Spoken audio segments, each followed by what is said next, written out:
Bom dia, transformadores! Agora vamos ao Evangelho de Jesus Cristo segundo Mateus. Naquele dia, Jesus saiu de casa e foi sentar-se às margens do mar da Galileia. Uma grande multidão reuniu-se em volta dele. Por isso, Jesus entrou numa barca e sentou-se, enquanto a multidão ficava de pé na praia. E disse-lhes muitas coisas em parábolas. O semeador saiu para semear. Enquanto semeava, algumas sementes caíram à beira do caminho, e os pássaros vieram e as comeram. Outras sementes caíram em terreno pedregoso, onde não havia muita terra. As sementes logo brotaram, porque a terra não era profunda, mas quando o sol apareceu, as plantas ficaram queimadas e secaram, porque não tinham raiz. Outras sementes caíram no meio dos espinhos. Os espinhos cresceram e sufocaram as plantas. Outras sementes, porém, caíram em terra boa e produziram a base de 100, de 60 e de 30 frutos por semente. Quem tem ouvidos, ouça. Palavra da salvação. Aqui nós vemos Jesus saindo de casa, se afastando da sinagoga e foi sentar-se à beira do mar. E ele está ali, entre o povo. E ele não fala com eles de uma forma direta, mas fala em forma de parábolas. Isso é importante pontuar, porque na tradição judaica, a parábola, como muita gente acha, ela não é um enigma, não é um mistério, mas é uma lente. Jesus ele não está aqui escondendo verdades, ele está se revelando, porém só vê quem tem olhos e só ouve quem tem ouvidos. E isso serve de provocação para nós também nos dias de hoje, principalmente nesse mundo, Nessa vida da gente tão corrida. Será que a gente tem ainda ouvidos para escutar o que Deus está dizendo?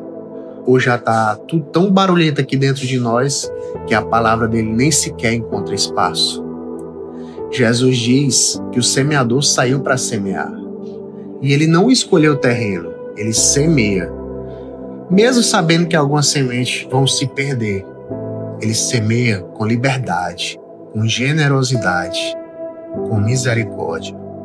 E aí nós chegamos na imagem tão conhecida da parábola, dos 4 terrenos, 4 tipos de solos. O primeiro é a beira do caminho.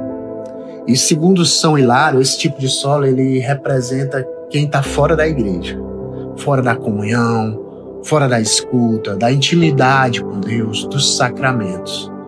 O coração da pessoa está tão exposto, tão desconectado, que qualquer coisa rouba a palavra. Então, o pássaro da distração, do orgulho, da superficialidade leva embora aquilo que nem chegou a tocar. Nós temos também o terreno pedregoso, que aqui a palavra é até recebida com entusiasmo, com emoção, com fogo, mas não cria raiz. E quando vem o sol, isto é, quando vem o sofrimento, o incômodo, a exigência da fé, ela seca. É aquele coração que quer Jesus, mas quer um Jesus sem cruz, sem dor. Quer salvação, mas sem verdadeira conversão. A raiz então não entra porque muitas vezes o ego não deixa. Porque a pessoa quer ser de Deus sem deixar de ser do mundo. Tem 2 senhores. Nós vemos também um terreno cheio de espinhos. Aqui Jesus nos fala dos espinhos que sufocam. Mas quem são esses espinhos? Podem ser preocupações do mundo, acúmulo de compromisso, medo, vaidade, pecado, desejo desordenado. Essa é a terra do católico ocupado demais para rezar, engajado demais para escutar, correndo demais para parar. O reino até começa a nascer, mas é sufocado antes de dar um fruto real.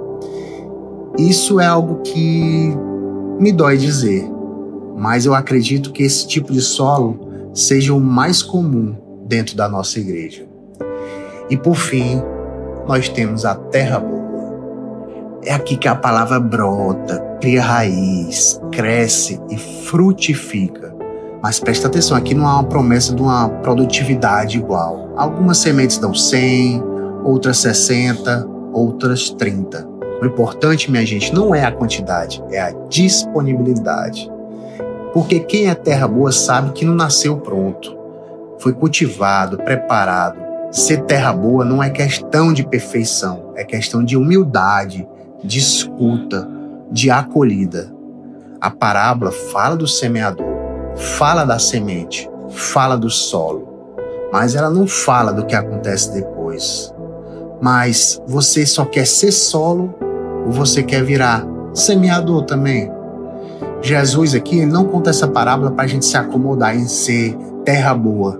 Ele conta para a gente lembrar que quem acolhe a palavra também precisa passá-la adiante. E você já percebeu que a semente frutifica e esse fruto tem dentro dele novas sementes? Então, se você não está semeando, talvez ainda não esteja frutificando verdadeiramente. E sim, eu entendo que talvez você esteja cansado, desanimado, talvez ache até que sua vida espiritual não esteja produzindo nada. Mas antes de você se cobrar tanto, se questiona. Será que tu não está sendo exposto demais como à beira do caminho? Será que não está empolgado demais sem aprofundar nada? Aquele sentimento só na superfície, aflorado, mas sem amadurecer? Mas será que tu não está sobrecarregado de espinho, correndo atrás de tudo e se perdendo em si? Ou será que você está mesmo que aos poucos, deixando Deus arar teu coração, mesmo que doa? Enfim, o que é que você tem feito com os frutos da palavra que tenho certeza que você já recebeu? Você só consome ou também compartilha? Você escuta ou escuta e transforma isso em vida também para os outros? Transformadores, Jesus não está interessado em quantidade, não. Ele está interessado em disponibilidade. Então a palavra que ele lança hoje no teu coração pode virar sim fruto, mas depende, sabe de quem? De você. E quando isso acontecer, não se esquece de sair também e semear. Então que o Senhor nos encontre como terra boa, mas nos envie como bons semeadores. Paz e bem.